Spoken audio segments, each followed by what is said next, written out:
Deja vu and past life, इन दोनों में क्या डिफरेंस है, क्या सिमिलैरिटीज़ हैं?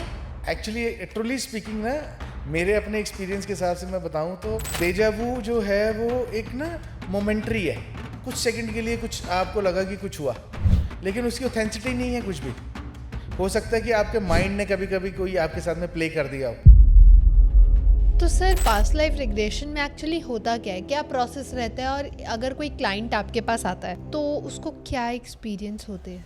इनको किस तरीके से पास्ट लाइफ में लेके जाना है, इनको कितने सेशंस चाहिए, क्योंकि ऐसा नहीं है कि जब तक उनको उनका मिलेगा नहीं डेस्टिनेशन पास्ट लाइफ के अंदर में, तब तक घूमते रहेंगे उसके अंदर में 2 दिन 4 दिन 5 दिन 10 घंटे 4 घंटे, ऐसा नहीं है। एक टाइम लिमिट है इसकी, 1 से मैक्सिमम 1.25 घंटे तक हम किसी को पास्ट लाइफ में रखते हैं। उसके बाद में हम वापस ले आते हैं, क्योंकि जितना हम लोग डीप जाते जाएंगे उतना उनके वापस आना।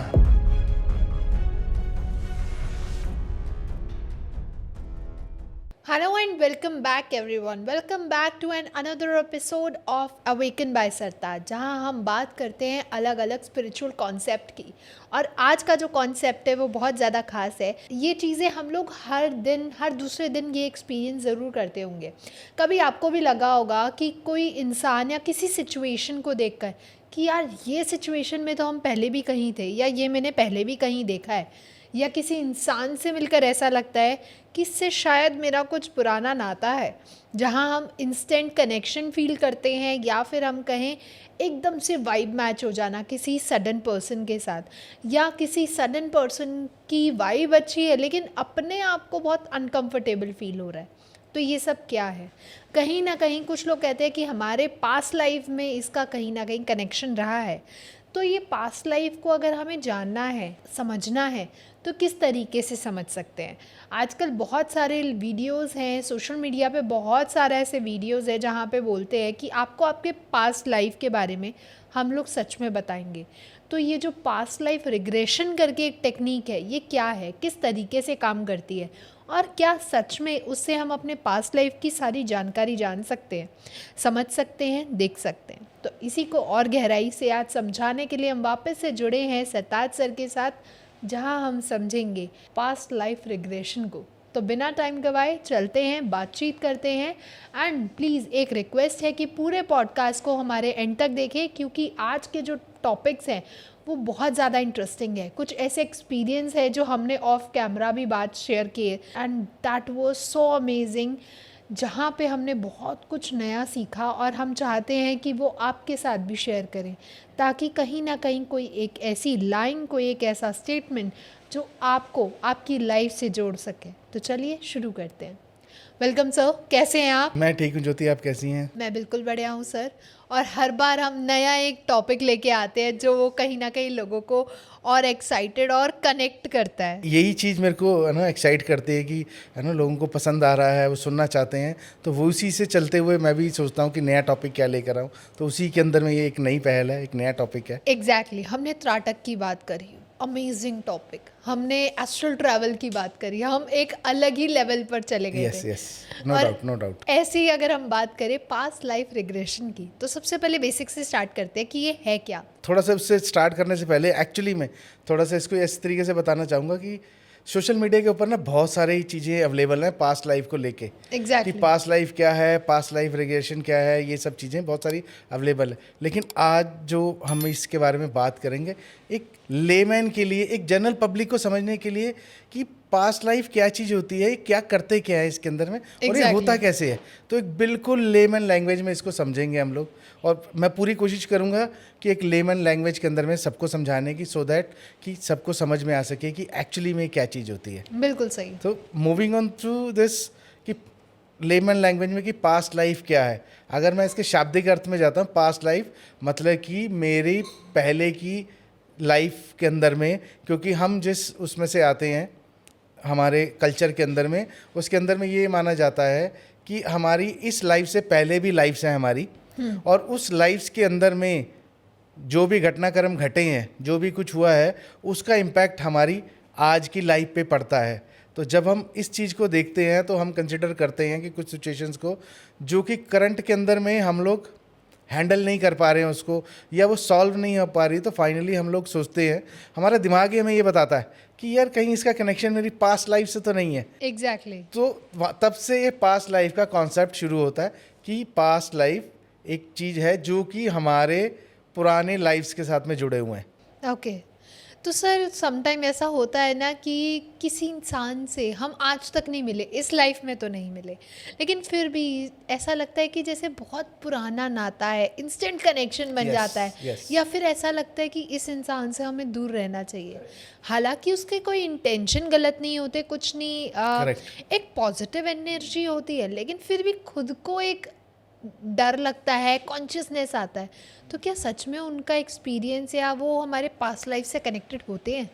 इसको ना ऐसे नहीं बोलेंगे कि पास्ट लाइफ से कनेक्टेड होते हैं। क्या होता है कि हमारी बॉडी के अंदर में हर वक्त एनर्जी एमिट करती है, ठीक है। हम एक दूसरे से किसी को, जब हमारी एनर्जी किसी के साथ में तुरंत से मिल जाती है अगर, तो हमें लगता है कि हम इसको पहले मिले हुए हैं, कहीं कहीं देखा हुआ है, कहीं हो सकता है कि कुछ ऐसी चीज़ें हों जो हमने बचपन में देखी हों, तो कभी उस प्लेस पे हम दोबारा जाते हैं जो कि बचपन की यादें भूल गए हैं हम लोग।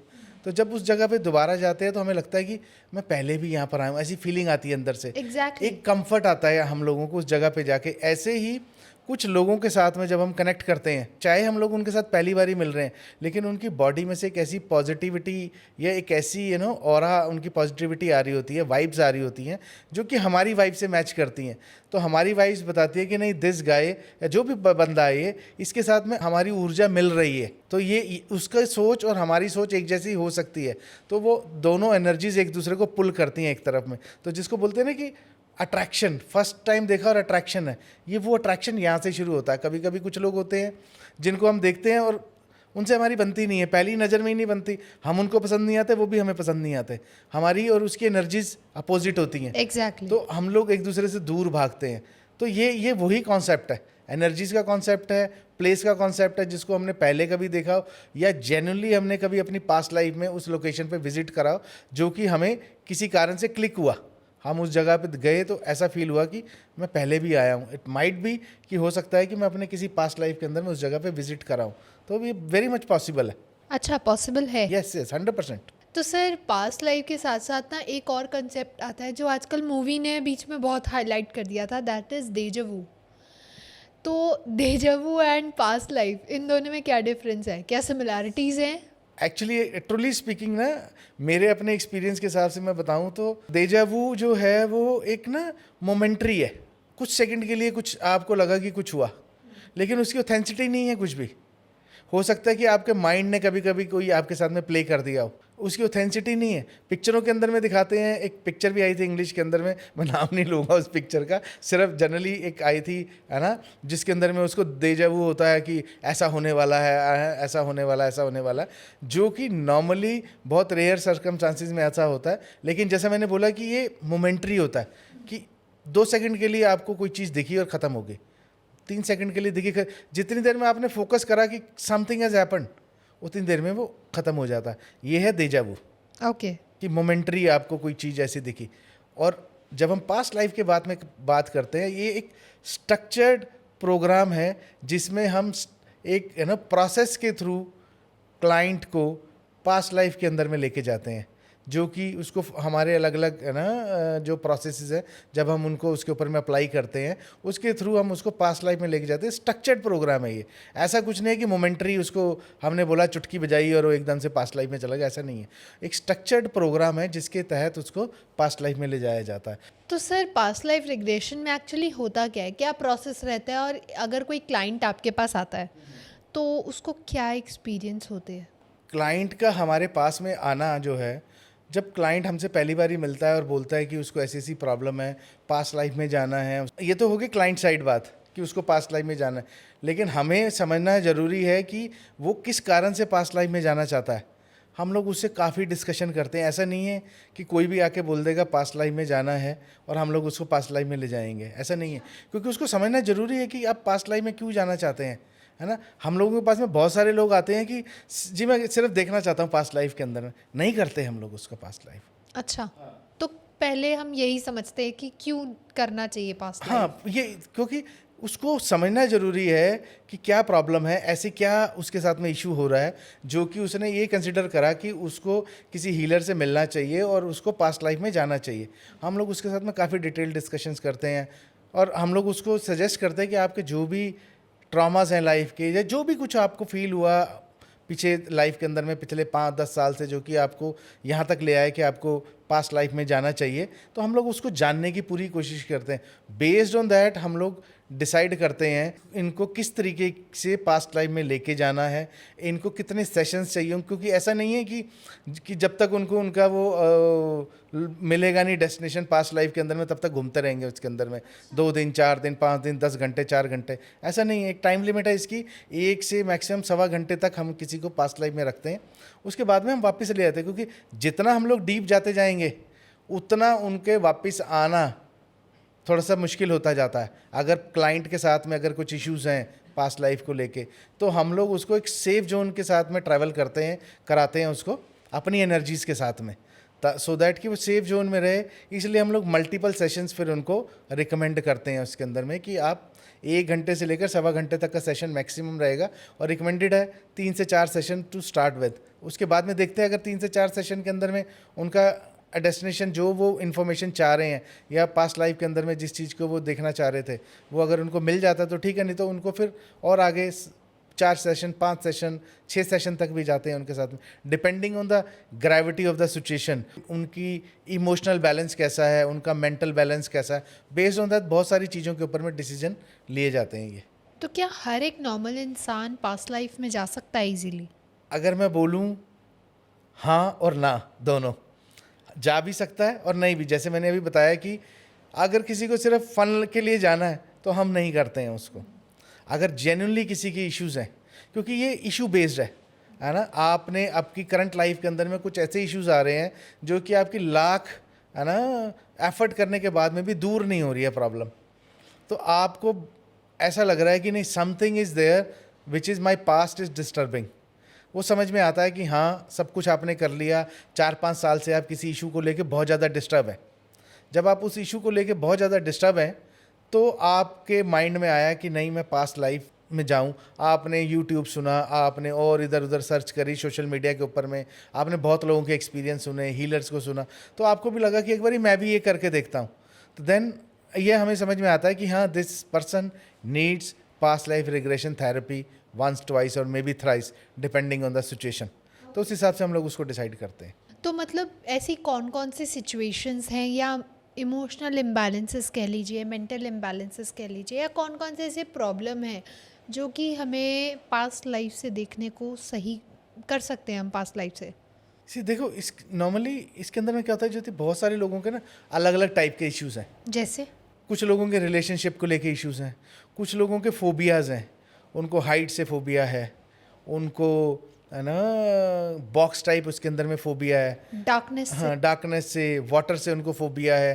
तो वो लोगों के साथ में वो जिसको वाटर से फोबिया है, वो स्विमिंग पूल में नहीं जा पाते, जबकि उसका मन है कि मेरे को स्विमिंग करनी है, तो काफ़ी टाइम से वो इशू है ना, उनको प्रॉब्लम क्रिएट हो रही है। सेम वे उन जिन लोगों को हाइट से इशू है, वो प्लेन से ट्रैवल नहीं कर पा रहे हैं, जबकि डेस्टिनेशन जगह जगह जाना चाहते हैं, नहीं कर पा रहे। तो इस तरीके के बहुत सारे लोग हमारे पास में आते हैं। मेरा अपना पर्सनल एक्सपीरियंस है कि इसके बारे में भी है फोबियाज़ का, जो कि हम लोग फर्दर आगे बात करेंगे तो बताऊंगा आपको कि किस तरीके से है वो। बिल्कुल सर, आगे बहुत सारे एक्सपीरियंस हैं, जैसे हम ऑफ कैमरा भी डिस्कस कर रहे थे।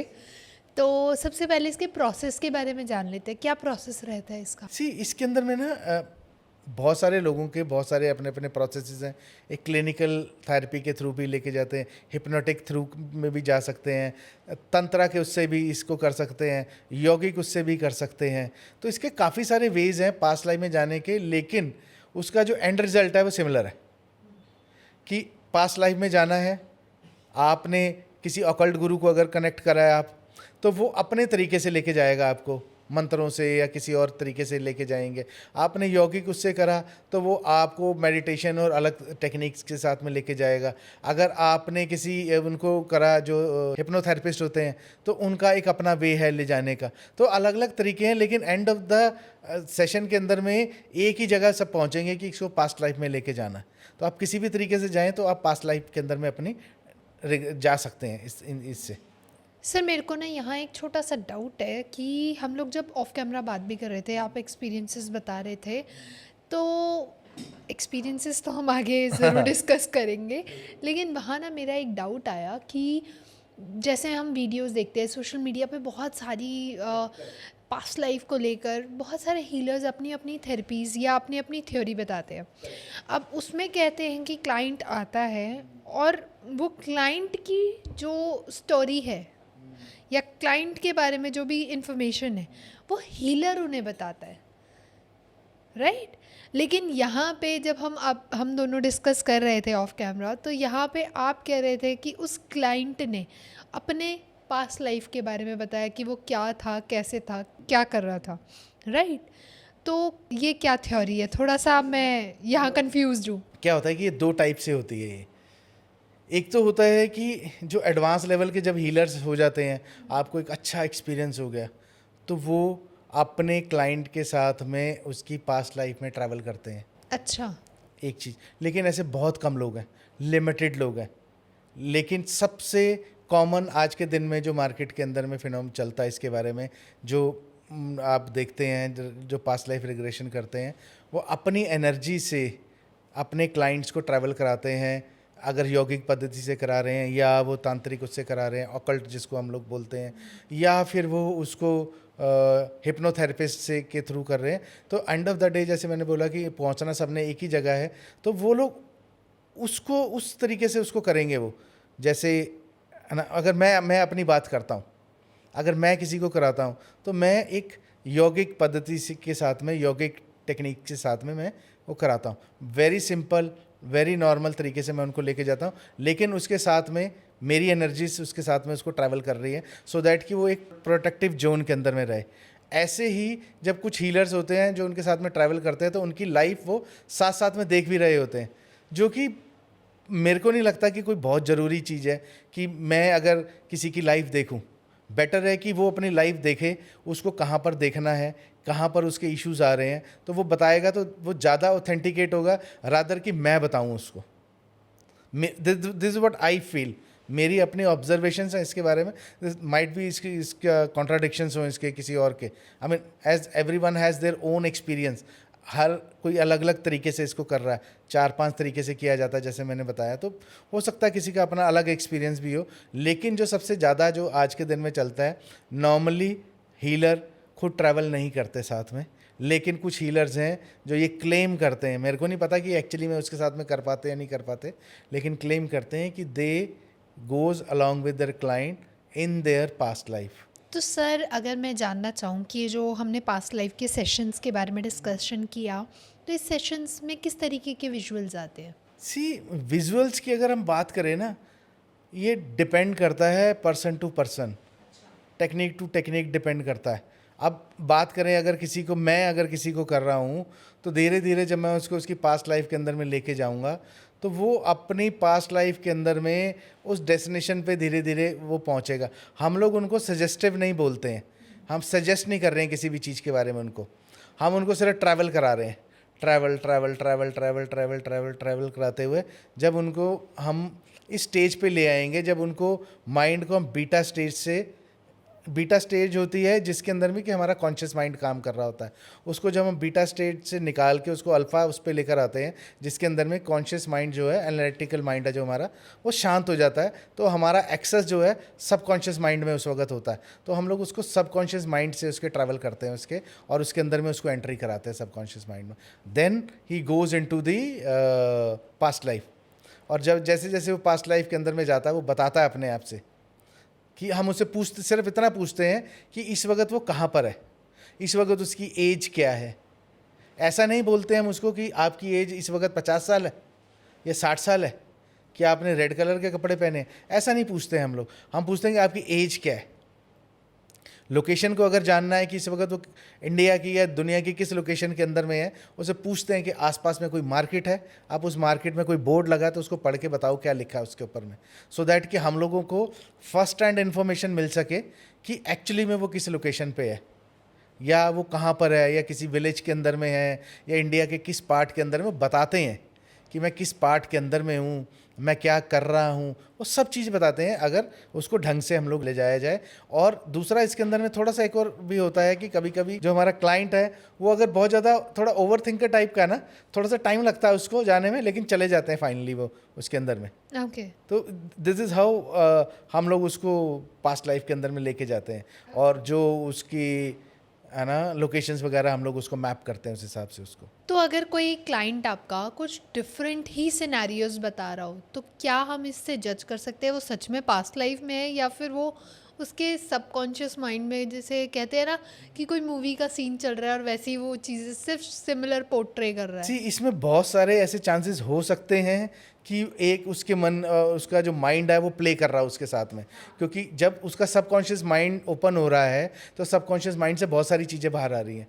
तो कोई बड़ी बात नहीं है कि वो उसका माइंड जो एनालिटिकल माइंड है, कॉन्शियस माइंड, ऐसा तो है नहीं कि उसको हमने 100% साइड कर दिया, उसको पार कर लिया, तो वो अपना प्ले कर सकता है उसके अंदर में। लेकिन इसको समझने के लिए जब हम पास्ट लाइफ से बाहर आते हैं, एनालिसिस किए जाते हैं, उसके साथ में डिकोड किया जाता है, उसको बैठ के डिस्कशंस की जाती हैं, जिसके बेसिस पे फाइनली ये निष्कर्ष निकाला जाता है कि सोल्यूशन दिया जाता है कि हाँ ये सही है, ये गलत है। उसके साथ में डिस्कस करते हैं उसकी लाइफ के बारे में कि उसके कैसे एक्सपीरियंस हैं, ट्रामास क्या हैं, इमोशनल इश्यूज़ क्या हैं, रिलेशनशिप क्या हैं, तो वो सब उसके साथ डिस्कस किया जाता है। इमीडिएटली हम लोग एक सोल्यूशन पे नहीं पहुंचते हैं कि लेट्स से कि मैंने आज किसी का PLR करा है, पास्ट लाइफ रिग्रेशन करा है मैंने, तो हम लोग उसके बाद में एक तो इमीडिएटली उसके बाद बात करेंगे 15-20 मिनट बाद उससे कि जैसे वो बाहर आया उनको थोड़ा रिलैक्स करा, पानी वानी पिया, थोड़ा चाय भी अगर ही डिमांड्स फॉर तो उसको थोड़ा चाय वगैरह भी दिया हम लोगों ने। उसके बाद में उनसे जो उन्होंने देखा कि याद है नहीं इन है, वो उनसे पूछते हैं हम लोग उनसे क्या क्या देखा, कैसे कैसे था, वो सब हम उनसे पूछते हैं। फिर उसके ऊपर में वो भी अपने घर जाने के बाद में सोचते हैं उसके ऊपर में। फिर उसके बाद में हम लोग एक और मीटिंग करते हैं उनके साथ में, टेलीफोनिक भी हो सकती है, वीडियो कॉल भी हो सकती है, या इन पर्सन भी हो सकती है, कि उसकी ऑथेंसिटी की कितना जो इन्फॉर्मेशन निकल के आई है कि कितनी ऑथेंसिटी है उसके अंदर में। तो इस तरीके से हम लोग उस इन्फॉर्मेशन को गॉज करते हैं कि करेक्टनेस कितनी है इसके अंदर में। तो सर, जब इस दौरान आप अपने क्लाइंट के साथ ये थेरेपी दे रहे होते हैं या फिर हम कहें PLR सेशन कर रहे होते हैं, तो किस तरीके की बातचीत चलती है? क्या क्या क्वेश्चंस पूछे जाते हैं जिससे पता चले कि वो सच में कहीं सबकॉन्शियस माइंड में ही उलझा ना रह गया हो या सच में वो ट्रैवल कर रहा है अपने? देखो, जो इनिशियल प्रोसेस है ना, उसका इनिशियल प्रोसेस के अंदर में हम लोग उसकी लाइफ की तरफ ट्रैवल कराते हैं, बैक लाइफ की तरफ में। अब मैं उसको यहाँ पर है ना एक्सप्लेन करना थोड़ा सा मुश्किल हो जाएगा मेरे लिए, लेकिन हाँ, क्वेश्चन जो हम लोग उसको पुटअप करते हैं बहुत जनरल क्वेश्चंस उसको पुटअप करते हैं। लेकिन जैसे मैंने पहले भी एक्सप्लेन करा था कि जब हम करते हैं तो हमारी एनर्जीज उसके साथ में रहती हैं। नॉर्मली मेरा हाथ ऐसे होता है उसके ऊपर में, मैं उसके बिल्कुल पास में होता हूँ, ऐसे मेरे हाथ की पोजीशन होती है उसके उसके सहस्त्रार चक्र के साथ में। तो मैं उसको अपनी एनर्जी भी साथ में दे रहा हूँ, और साथ में उसको मैं क्वेश्चन भी पुटअप कर रहा हूँ कि वो इस वक्त किस लोकेशन पे है। लेट्स से कि जब मैंने उसको पूरा प्रोसेस करने के बाद में पास्ट लाइफ के अंदर में ले गया, कि जब उसने कंफर्म कर दिया कि हाँ अब मैं इस लोकेशन पे हूँ मैं, तो वहाँ से हम लोगों की पास्ट लाइफ की उसकी ट्रैवल शुरू होता है। क्योंकि सबसे पहला हमारा मोटो होता है कि उससे ये समझना कि वो इस वक्त किस लोकेशन पे खड़ा है, उसको देख पा रहा है या नहीं देख पा रहा, उसकी एज क्या है उसके अंदर में, ऐसे क्वेश्चंस हम लोग पूछते हैं उससे। उसकी एज क्या है, किस लोकेशन पे खड़ा है, उसने कैसे कपड़े पहने हुए हैं, क्या प्रोफेशन है उसका, है ना, और उसके आसपास में कौन लोग हैं, उसकी वाइफ है, बच्चे हैं, या और कौन है जिनके साथ रह रहा है, कहाँ रह रहा है, उसका घर कैसा है ना। ये सब चीज़ें हम लोग उससे पूछते हैं। और फर्दर जब ये चीज़ों की एक्सप्लेनेशन के साथ में और आगे जब हम बढ़ते हैं इसके अंदर में, तो और ट्रैवल करते हैं उसको, और ट्रैवल करते हैं उसको। अभी जैसे लेट्स अज्यूम कि उसने मेरे को बताया कि उसकी एज 60 है ना, या 65 है, तो हम लोग उसको और उसकी लोअर एज के अंदर में लेके जाते हैं कि अभी वो उसको लेके गए उसकी 50 साल की एज के अंदर में या 45 साल की एज में, कि अब कहाँ पर है वो।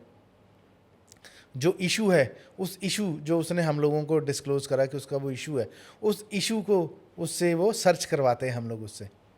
कि लेट से कि किसी ने बोला कि उसको एक ना क्रॉनिक डिसीज़ है जिसका कि इलाज नहीं मिल रहा सब कुछ कराने के बाद में भी, तो उसको हम कि उस टाइम पे देख रहे हैं उसको कि अब आप बताओ कि इस वक्त भी आपको ये प्रॉब्लम है। फिर और आगे उसको लेके जाते हैं और लाइफ में पीछे लेके जाते हैं उसको, फिर उससे पूछ रहे हैं कि इस वक्त है। जहाँ से उसको वो प्रॉब्लम शुरू हुई, लेट से कि वो करते करते करते करते वो 60 साल या 65 साल के बंदे को हम लोग उसको उसकी 15 साल की एज में लेकर आए, तो पता लगा कि उसको कहीं चोट लगी थी, गिर गया था और उसके साथ में कुछ ऐसा इशू हो गया था, या वो पानी में डूबने से उसका कुछ इशू हो गया था जो उसका फोबिया है। तो वहाँ से हम लोग उसको डिटेक्ट करते हैं, और जब वो एक बार डिटेक्ट हो जाता है तो फिर उसके साथ में हम लोग उसको वापस उसको ट्रैवल कराते हैं कि अभी हमें उसका सोर्स पता लग गया है कि इसका सोर्स क्या है, ये प्रॉब्लम कहाँ से आई है उसके पास में। या कभी कभी ऐसा होता है कि एक सेटिंग के अंदर में सोर्स नहीं मिला, वापस लेकर आते हैं उसको 1-1.25 घंटे के अंदर में नहीं मिला, तो उसको नेक्स्ट सेशन के लिए हफ्ते 10 दिन बाद का उसको टाइम दिया जाता है कि वापस आए, और उस दिन हम नया सेशन करेंगे एक और। उसको फिर वहीं पर ले जाकर फर्दर उसको डीप डाउन ले जाया जाता है, फर्दर उसकी लाइफ के अंदर में, और दूसरी तीसरी लाइफ के अंदर में भी ले जाया जाता है। इस तरीके से करते हैं उसको। अच्छा, मतलब 1 से 1.5 घंटे का टाइम फ्रेम ही क्यों? ज़्यादा क्यों नहीं? 1.5 घंटा तो नहीं बोलूँगा कि 1.5 घंटे का टाइम फ्रेम है, 1 से 1.25 घंटे का टाइम फ्रेम रहता है इसके अंदर में। ये इसलिए रहता है कि कभी कभी जो क्लाइंट है, अगर कुछ उसका इमोशन ऐसा बस्ट है या उसके साथ में कुछ ऐसा इशू है जो है, अगर कुछ ऐसा हो रहा है, तो ताकि उसकी इमोशन जो है उसको कंट्रोल में रहें, और वो उसका कोई ऐसा पास्ट लाइफ ट्रामा जो है उस वक्त वो देख ले, जिसके कारण कि उसको बहुत ज़्यादा उसका है ना वो लगे, है ना, क्या बोलते हैं उसको, आघात टाइप हिंदी में जैसे बोलते हैं, इंग्लिश वर्ड मेरे को याद नहीं आ रहा इसका, सेटबैक, है ना। तो इसलिए हम लोग कोशिश करते हैं कि इसको 1-1.25 घंटे के अंदर में रखा जाए, सो दैट कि उसको कामली हम लोग वापस ले आएँ। कभी कभी कुछ ऐसी होती है कि कुछ क्लाइंट्स एक पर्टिकुलर इंसिडेंट देखने के बाद में थोड़े वहाँ पर अटक जाते हैं, मूव नहीं करते हैं, तो वो सिचुएशन से बचाने के लिए इस सेशन को 1-1.25 घंटे का टाइम रखा जाता है, ताकि safely back to current life के अंदर में उनको ट्रैवल कराया जा सके। ओके। और कितना नॉर्मली पहले सेशन और उसके बाद जो नेक्स्ट सेशन है, कितना टाइम ड्यूरेशन रखा जाता है कि इतना मिनिमम फ्रेम तो होना चाहिए? सी नॉर्मली एज पर दी प्रेसिक्राइब्ड और द विद एक्सपीरियंस, मैं कह सकता हूँ कि हफ्ते से 10 दिन का टाइम हम लोग उनको देते हैं, क्योंकि आज अगर मैंने किसी के PLR का सेशन करा है तो उसको जितनी इन्फॉर्मेशन उसको मिली है उसको प्रोसेस करने के लिए भी टाइम चाहिए उसको, ताकि वो उस चीज़ को डाइजेस्ट कर सके कि जो देख के आया वो वहाँ से, कि हाँ ये है, और उसकी कितनी ऑथेंसिटी है, उसके लिए भी हम लोगों को उसके साथ में बैठना है। तो सारी इन्फॉर्मेशन को प्रोसेस करने के लिए हफ्ते से 10 दिन का टाइम हम लोग रिकमेंड करते हैं। नॉर्मली विद इन 10 डेज़ हम उसको बोलते हैं कि आपको आना है 10th डे, लेट से आज है टुडे, उसके बाद में 10th डे पे आपको आना है। ओके। तो क्या हर किसी को पास्ट लाइफ रिग्रेशन कराना चाहिए? यह सबके लिए नहीं है पास्ट लाइफ, क्योंकि क्या है ना कि अब कोई बोले कि मेरे को सिर्फ पास्ट लाइफ में जाके देखना है कैसा लगता है, तो वो फिर हम लोगों को भी ना इंटरेस्ट नहीं आएगा उसको करने का, कि किसी का कोई ऑब्जेक्टिव हो जिससे कि वो परेशान है, हम लोगों को भी लगता है कि उसको पास्ट लाइफ में लेके जाएंगे, उसकी हेल्प होगी, उसके कोई फोबियाज़ हैं या उसको कोई डिसीज़ है जिसका आंसर नहीं मिल रहा, तो कम से कम उसकी हेल्प होगी। एक ह्यूमैनिटी बेसिस पे हम लोग इस चीज़ को काम करते हैं, though there are the faces, that is okay, लेकिन इसका एक दूसरा एंगल भी है, ह्यूमैनिटी बेसिस पे नोबल कॉज के तरीके से भी हम लोग उसको करते हैं। इनकी कोई प्रॉब्लम है, अगर हमारे ये करने से ये उस चीज़ का इनको सोर्स मिल जाता है और उनकी जो प्रॉब्लम है उसका सोल्यूशन मिल जाता है, तो he'll be the happiest person. So वो इसलिए भी हम लोग करते हैं, फ़न के लिए नहीं करते हैं, रिकमेंडेड भी नहीं है ये फ़न के लिए। आप मुश्किल भी होगा जो सिर्फ फ़न के लिए जा रहा है ना, उसका सीरियस ऑब्जेक्टिव नहीं है उसको कि पास्ट लाइफ में जाके क्या देखूंगा, वेंडरिंग करके वापस आ जाएगा जी। तो उसका वो ऑब्जेक्टिव चांसेस है कि वो डिफीट हो जाए, उसका ऑब्जेक्टिव वो जा ही ना पाए उसके अंदर में। लेकिन जिसका एक ऑब्जेक्टिव है कि मेरी ये प्रॉब्लम है और मेरे को प्रॉब्लम का सोल्यूशन फाइंड आउट करना है, तो वो 90-95% चांस है कि वो जाएगा और वहाँ से कोई ना कोई सोल्यूशन फाइंड होगा उसका और वापस आएगा। इन matter of 2 session 3 session may be 5 session also, that is immaterial, लेकिन उसको सोल्यूशन जरूर मिलेगा उसका। तो क्या सर कभी ऐसा हुआ है कि किसी क्लाइंट ने कुछ ऐसी ऐसी बातें बोली हो उस सेशन के दौरान जो कभी भी नॉर्मल लाइफ में सुनने में ही नहीं आई उसके मुंह से? सी कभी कभी ऐसा होता है कि वो कुछ ऐसी लैंग्वेज बोलते हैं जो कि उसने अपनी इस लाइफ के अंदर में उसको कभी स्टडी नहीं करा, है ना, या कुछ ऐसी चीज़ें बताते हैं जिसके बारे में उसने जितना उनके फैमिली वाले जानते हैं उसको, कि उन्होंने कभी उनसे नहीं सुनी वो सब चीज़ें। तो ऐसे होती हैं, ऐसे फिनोमेना हैपन होते हैं उस टाइम पे कि कोई इंसान फ्रेंच बोलने लग गया, अच्छा। कोई फ्रेंच बोलने लग गया, या कोई संस्कृत की कोई ऐसी चीज़ बोलने लग गया कि जिससे कि उसका इस लाइफ के अंदर में कोई दूर दूर तक का नाता नहीं है, लेकिन अभी वो बोल रहा है। तो उससे हम लोगों को कंफर्मेशन आती है कि हाँ अभी ये सही डायरेक्शन में जा रहा है और इसके साथ में ये घटना घट रही है उधर में। तो सर अगर हम कोई एक्सपीरियंस आपके साथ अब जानना चाहें, क्योंकि बहुत सारे एक्सपीरियंस हमने ऑफ कैमरा तो बहुत सुने हैं, बट अब ऑन कैमरा हमारी ऑडियंस भी सुनना चाहती है। बहुत सारे ऐसे एक्सपीरियंस हैं, कुछ एक एक्सपीरियंस ऐसे हैं जो याद रह जाते हैं क्योंकि इतने सारे क्लाइंट्स के साथ मिलते हैं। जी। तो बहुत सारे एक्सपीरियंस हम लोग सुनते हैं, देखते हैं, उनसे समझते हैं, तो कुछ एक एक्सपीरियंस जो याद रह जाते हैं। और ये जो मैं अभी आपको जो एक्सपीरियंस बताऊंगा, ये आप ये समझिए कि मैंने PLR करा था फ्रंट ऑफ 300 पीपल। अच्छा। सोचो कि उस जगह पे 300 लोग थे, इतनी एनर्जीज थी। एग्जैक्टली। तो मैंने जब उनका PLR करा तो एक वॉलंटियर को बुलाया हमने उसमें से, ग्रुप में से, कि कोई भी वॉलंटियर आ जाए, एनीवन। तो एक पर्सन थे, वो आए और उनको बिठाया, उनको कंफर्ट करा, उनको रिलैक्स करा। धीरे धीरे करके जब उनको PLR दिया और PLR देने के बाद में जब वो अपनी पास्ट लाइफ में पहुँचे तो उनसे पूछा गया कि वो कहाँ पर हैं, किस लोकेशन पे हैं वो। तो उन्होंने बताया कि वो आज जिस लोकेशन पे रह रहे हैं उसी लोकेशन पे हैं, बनारस में रह रहे हैं, आज भी वो बनारस के अंदर में ही है। तो बंदा बनारस से थे एक्चुअली में, वो बनारस के अंदर में रहते हैं करंटली भी, और पास्ट लाइफ के अंदर में भी बनारस के अंदर में थे। लेकिन पास्ट लाइफ के अंदर में उनसे पूछा कि आप पास्ट लाइफ के अंदर में क्या थे, क्या आप कर रहे हो, आप ये बताओ हमें। तो उन्होंने बोला कि मैं वैद हूँ। अच्छा। मैंने कहा अच्छा आप वैद हैं, तो आपका कोई ऐसा भी था कि जहाँ पर आप क्लिनिक टाइप जिसके अंदर में बैठते थे? बोला कि हाँ मेरा क्लिनिक था और मैं दवाई बना रहा हूँ इस वक्त में, जिस वक्त मैं उनसे बात कर रहा हूँ और वो देख रहे हैं जो उधर में। मैं बोला कि मैं दवाई बना रहा हूँ। तो मैंने बोला किस चीज़ की दवाई बना रहे हैं? बोला कि मेरे सामने 5-6 लोग बैठे हैं, इनकी बुखार की दवाई है, इनकी दवाई बना रहा हूँ मैं। तो फिर मैंने अच्छा उनसे पूछा कि आपने क्या ड्रेस पहन रखी है, सामने वाले लोगों ने क्या ड्रेस पहन रखी है। तो उन्होंने एक एक चीज़ बताई मेरे को, सब चीज़ें उन्होंने मेरे को एक्सप्लेन करी। फिर मैंने उनसे पूछा कि आपके घर में कौन कौन है इस पास्ट लाइफ के अंदर में। तो उन्होंने मेरे को बताया कि उनकी वाइफ है, उनकी बेटी है। और फिर मैंने पूछा कि उनमें से आज के दिन में कौन है आपके उसमें?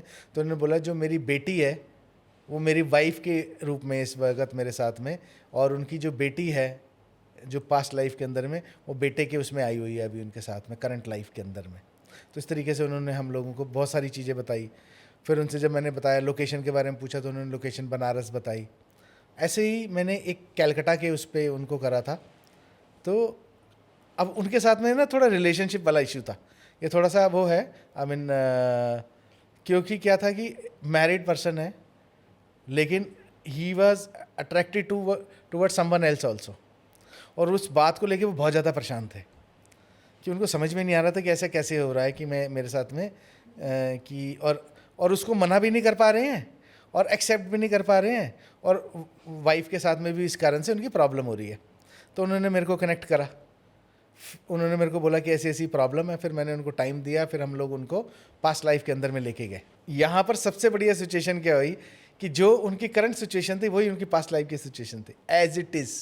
अच्छा। No change. ओके। तो ये जो सिचुएशन उनके साथ करंट में थी वो पास्ट लाइफ में भी थी। फिर मैंने उनको बोला कि मैंने कहा अब इससे पीछे चलते हैं, ये तो होगी आपकी इमीडिएट बैक लाइफ, अब इसके पीछे और चल के देखते हैं कि क्या पहले से भी ऐसा हो रहा है या सिर्फ आपकी जस्ट जो प्रीवियस लाइफ है उसके अंदर में ये घटना घटी है। अगर उसके अंदर में घटना घटी है तो ठीक है, मैनेजेबल सिचुएशन है। अगर पीछे से चली आ रही है, मतलब कि काफ़ी टाइम से अगर ये सिचुएशन चली आ रही है, देयर मीन्स कि देयर आर कार्मिक कनेक्शंस। तो फिर मैंने उनको और ट्रैवल कराया, उनको सेशंस के अंदर में और ट्रैवल कराया, तो पता लगा कि वो उनके साथ में पीछे 2-3 लाइफ्स में उनके साथ में है, which is a karmic connection, जो कि अभी उनकी करंट लाइफ के अंदर में भी एग्जिस्ट कर रहा था, चल रहा था। उनकी जुबानी कि हाँ अभी भी मेरे साथ है, मेरे को समझ में नहीं आ रहा मैं क्या करूँ कि क्यों हो रहा है मेरे साथ में। जब हम लोगों ने वो करा, उसके बाद में जब फाइनली 3 सेशन उनके कंप्लीट हुए, फिर उनके बाद में जब मेरी उनके साथ में डिस्कशन हुई, बोला कि अब मैं शांत हूँ, कम से कम अब मेरे को ये है कि मैं अपनी वाइफ के साथ में चीट नहीं कर रहा हूँ, लेकिन somehow it is happening from the past lifes. तो ऐसे केसेस भी आते हैं हमारे पास में, जहाँ पर कि उनको अपने आप को समझना है कि क्यों हो रहा है उनके साथ में। तो ऐसे बहुत सारे केसेस आते हैं। अभी मैंने एक और केस करा था, उसके अंदर में एक पर्सन है, वो मर्चेंट नेवी के हैं। अच्छा। तो वो उनके साथ में क्या प्रॉब्लम थी कि उनके कुछ वाइफ के साथ में उनके इशू थे। जैसे मैंने बोला कि रिलेशनशिप मैनेजमेंट वाला इशू कि आपके पास में काफ़ी सारे केसेस आते हैं, उनका भी यही इशू था। तो जो उनकी वाइफ है, लास्ट बर्थ के अंदर में भी उनकी वाइफ थी और अभी भी वाइफ है, और अभी उनका एक डिवोर्स का केस उसके साथ में चल रहा है, जिसको लेके वो काफ़ी डिस्टर्ब है। तो वो सब उसके लिए पता करना चाह रहे थे कि क्यों हो रहा है, ये कैसे हो रहा है। पास्ट लाइफ में भी उनके साथ में ऐसी सिचुएशन थी जो कि अभी तक ना कैरी ऑन हो रही है। तो ऐसी बहुत सारी सिचुएशंस हमारे साथ में होती है जो पास्ट लाइफ से हमारे साथ चल रही हैं और अभी तक इस लाइफ के अंदर में कैरी ऑन हो रही हैं, और हम लोग उसको समझ नहीं पाते हैं कि ये हो क्यों रहा है मेरे साथ में।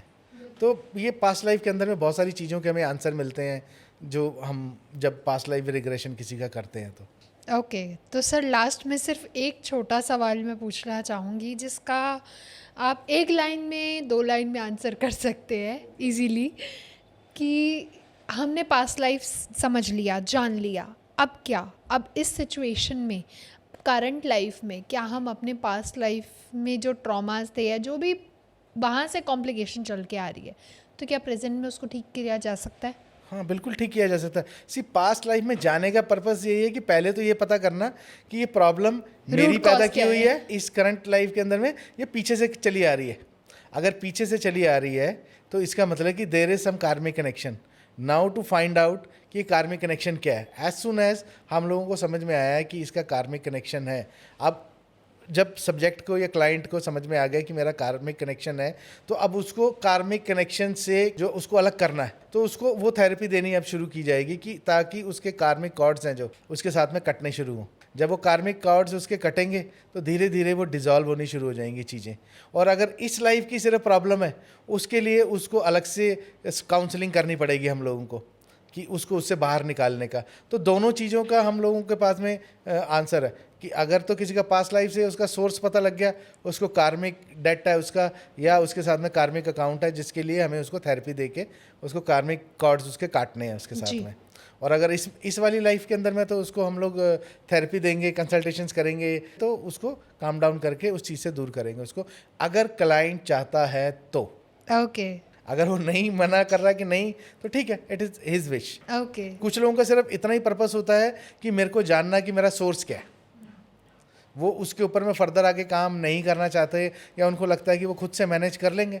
It's well and good. Thank you so much sir, बहुत मज़ा आया आज आपसे बात करके, एंड आई होप हमारी ऑडियंस को भी मज़ा आया हो। And if you like it तो लाइक कमेंट शेयर करना ना भूलें, चैनल को ज़रूर सब्सक्राइब करें ताकि ऐसे ही और इन्फॉर्मेटिव वीडियोस हम आप लोगों के लिए टाइम टू टाइम लेके आ पाएँ। साथ में ही अगर अभी भी आपके कोई डाउट है, कुछ क्वेश्चन है, या आप भी करना चाहते हैं पास्ट लाइफ रिग्रेशन, तो नीचे दिए गए डिस्क्रिप्शन बॉक्स में सारी डिटेल्स हैं, आप जाके कनेक्ट कर सकते हैं। कमेंट में हमें बता सकते हैं कि आप क्या एक्सपीरियंस करना चाहते हैं, या आपने कभी एक्सपीरियंस किया है तो आप हमें वो भी शेयर कर सकते हैं। नेक्स्ट टाइम के लिए stay happy, stay tuned. Thank you so much. Thank you sir. Thank you Jyoti.